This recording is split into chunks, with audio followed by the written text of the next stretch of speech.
गरजा महाराष्ट्र माझा म्हणत स्वाभिमानी मराठ्यांचा अभिमान ज्वलंतानी जिवंत ठेवणाऱ्या, जगदंबा पोतुरात घेऊन घोंगावणाऱ्या वादळाचा माझ्या शिवरायांचा महाराष्ट्र. पण हाच महाराष्ट्र पाऊल लावता निश्चित निश्चित निराश ग्लानी आल्यासारखा नव्हता. धर्माचा अभिमान की नव्हता स्वराज्याचा स्वाभिमान. कचदिल यवनांच्या पुढे मराठा दिल व्याकुळला होता.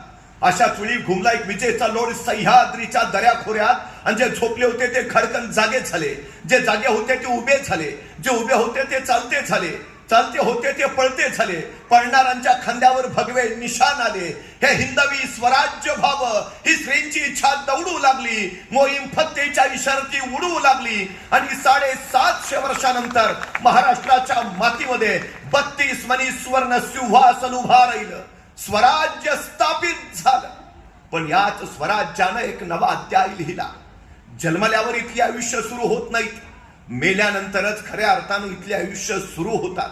आणि या धगधगत्या परंपरेतलं एक धगधगतं नाव म्हणजे छत्रपती संभाजी महाराज. 14 मे 1657 पुरंदरावर एका शिवरत्नाचा जन्म झाला. आणि आपल्या ज्येष्ठ पुत्राची याद म्हणून मासाहेब जिजाऊंनी त्यांचं नामकरण केलं संभाजीराजे. बघता बघता संभाजीराजांच्या बाललीलांनी सगळ्यांची मनं हरकू लागली. पण त्याच वेळी नियतीनं गलती केली.